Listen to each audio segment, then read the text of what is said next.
istilah revolusi mental. Kenapa dia memperkenalkan istilah revolusi mental? Karena bagi Karl Marx, kalau seseorang itu beragama, bertuhan, maka menurut dia orang itu sudah memperbudak dirinya. Kalau dia bertuhan, berarti dia memperbudak dirinya kepada Tuhan. Kalau dia beragama, berarti dia membelenggu kebebasannya dengan aturan-aturan agama. Karena itu dia mengajak para pengikutnya, mereka-mereka yang simpatik kepadanya, untuk membebaskan dirinya dari ikatan ajaran agama, membebaskan mentalnya daripada perbudakan Tuhan. Jadi kalau disebut revolusi mental, berarti membebaskan mental umat beragama daripada segala aturan dan ikatan-ikatan ajaran agama atau aturan apapun yang menghubungkan dia dengan Tuhan yang diyakininya. Itulah arti daripada revolusi mental. Nah, saya tidak paham apakah Jokowi saat meluncurkan istilah revolusi mental paham soal itu. Saya nggak ngerti. Mudah-mudahan dia bodoh. Nah, kenapa saya katakan begitu? Karena kalau memang dia bodoh, tidak tahu apa-apa, tidak ada masalah. Berarti negeri kita masih selamat. Insya Allah tidak ada aroma komunisme. Tapi kalau ternyata dia tidak bodoh, memang dia punya maksud lain dibalik daripada jargonnya tadi, jelas ini merupakan satu ancaman yang sangat berbahaya bagi akidah umat Islam. Terlepas apakah Jokowi itu pinter atau tidak pinter, hanya Allah yang tahu. Itu semua umat Islam wajib untuk tetap waspada, insya Allah. Dan kita doakan mudah-mudahan Presiden Jokowi dapat taufik hidayah dari Allah, menjadi presiden yang baik, presiden yang beriman dan bertakwa kepada Allah, yang bisa memimpin bangsa ini untuk menuju baldatun thayyibatun rabbun ghafur. Amin ya rabbal alamin. Nah, saudara, mari malam ini kita bicara soal akhlak.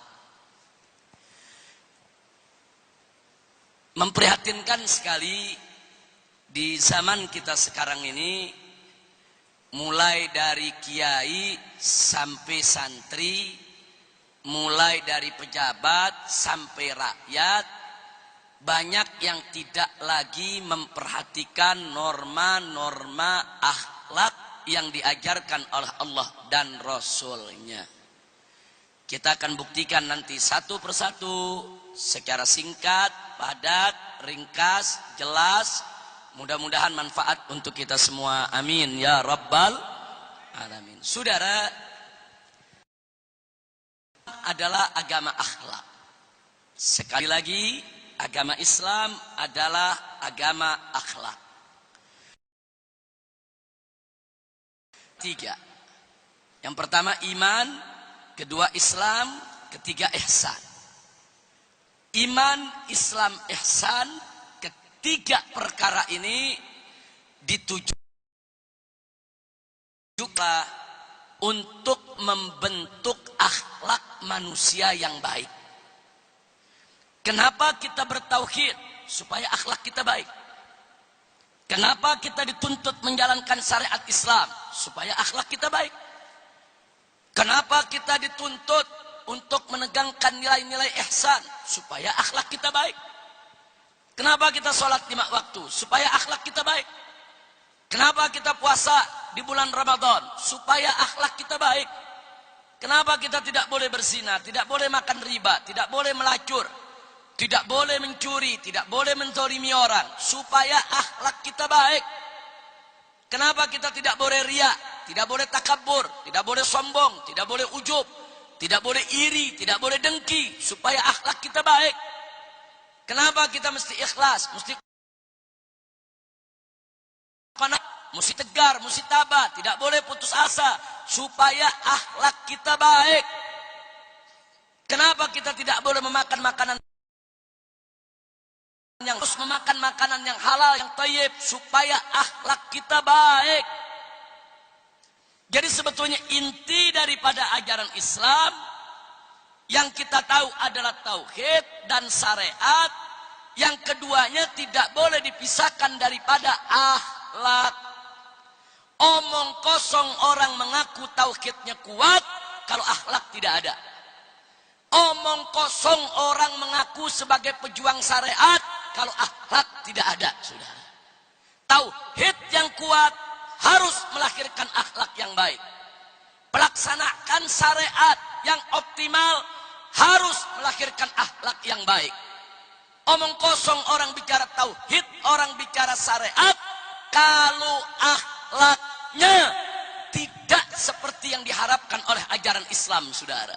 Itulah karenanya Nabi bersabda dalam hadisnya dengan tegas, innama bu'ithu liutammima makarimal akhlak. Sesungguhnya aku ini diutus hanya kemuliaan akhlak.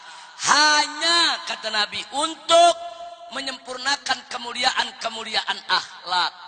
Jadi seluruh ajaran Islam, baik menyangkut iman, Islam maupun ihsan, baik menyangkut tauhid maupun menyangkut syariatnya, semua ditujukan untuk membentuk al-akhlakul karimah. Nah, karena itu saudara, di dalam kehidupan kita, kita wajib untuk memperhatikan introspeksi diri masing-masing. Bagaimana akhlak kita?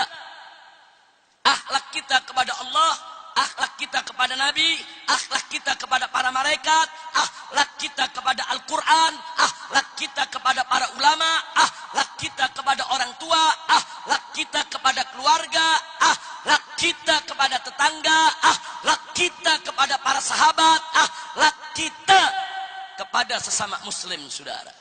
Semua ada aturannya. Mari kita lihat yang pertama, akhlak kita kepada Allah. Apa sih yang dimaksud akhlak kepada Allah? Yang dimaksud akhlak kepada Allah ialah kita mengakui dengan penuh keikhlasan, dengan penuh keyakinan bahwasanya Allah adalah satu-satunya Tuhan yang berhak disembah.